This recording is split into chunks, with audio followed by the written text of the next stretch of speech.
Yo, what's going on, everybody? Welcome to Heavy Metal Devils. I am Danny, and I am standing outside the Beyonce Knowles Stadium. What? All right.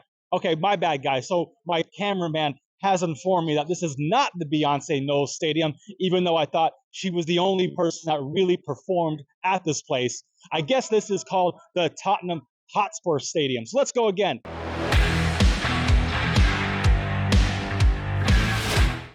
Yo, what's going on, everybody? Welcome back to Heavy Metal Devils. Danny here, and I'm standing outside the Tottenham Hotspur Stadium giving you the match preview for Spurs versus Manchester United this Saturday. So, let's just get into some team talk.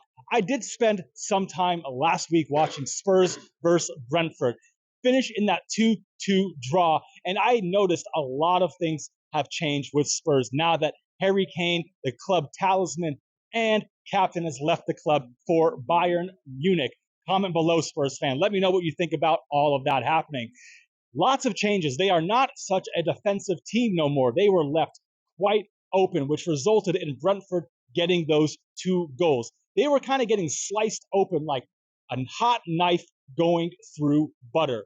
But I think that is a positive change for Spurs. I think people over time were getting very sick of the way Antonio Conte was playing, Jose Mourinho was playing, and the dude who was coaching Wolves was playing. I forget his name. Nuno Espirito guy.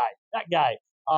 Lots of defensive coaches over the last few years since Pochettino has left the club. I think this will be a breath of fresh air for Spurs fans. But the only issue is that they have been left wide open for other players or other teams to score loads and loads of goals. And I think we can really, really capitalize on that with the players we have. I did notice that Basuma had a huge role to play last week in that game, a lot, as well as guys like Heung-min Son, who got taken off. He did give away a penalty, did not have his best game.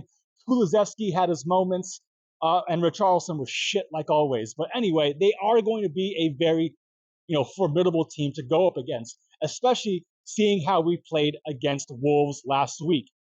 Now, about the Wolves game last week, that was an atrocious game.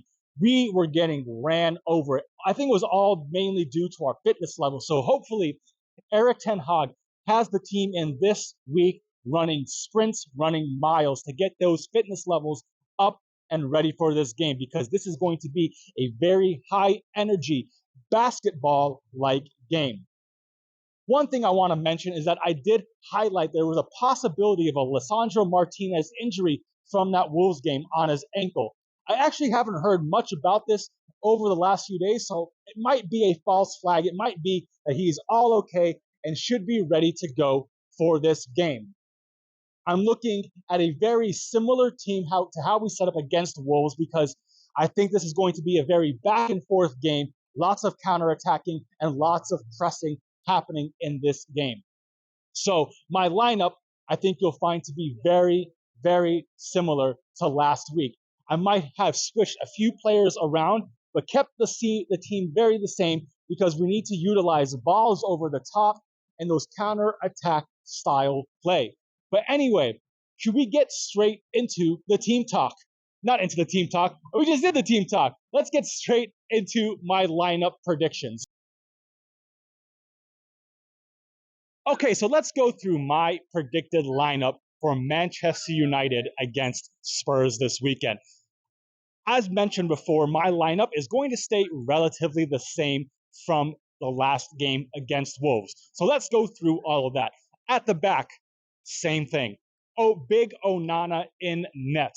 On the right, we've got Wan-Bissaka, who had probably one of his best games, and he was the best player on the pitch against Wolves.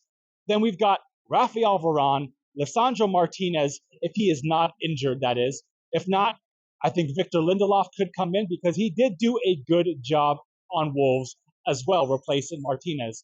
And then on the left, Luke Shaw. So that backline stays the same. I think that's going to be our starting backline for the entire season.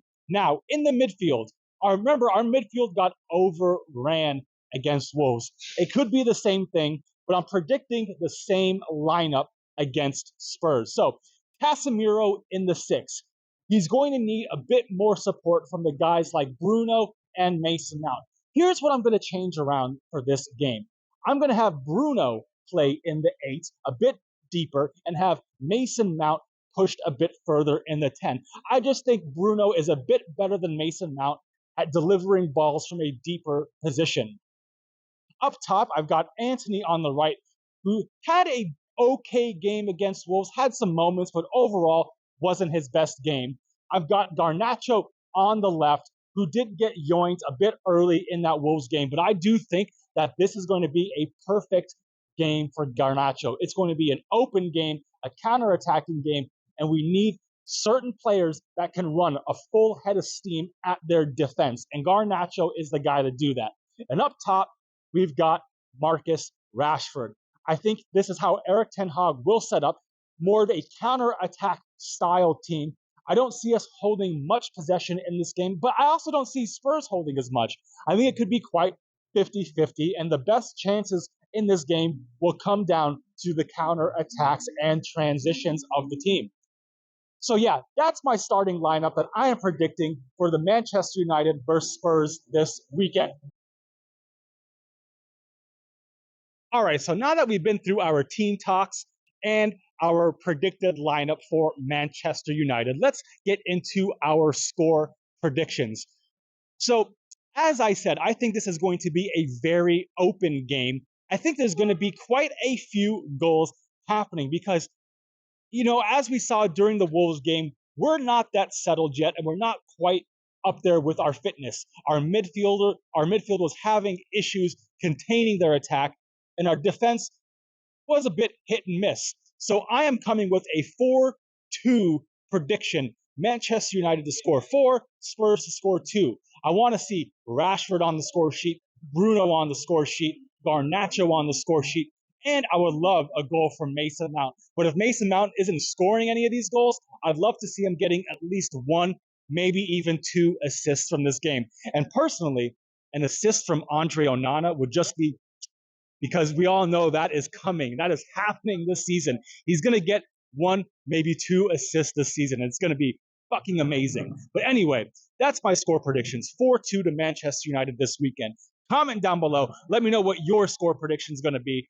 Don't forget to like, share, and subscribe. We are on the road to 1,000 big subscribers, and I cannot do it without all of your help.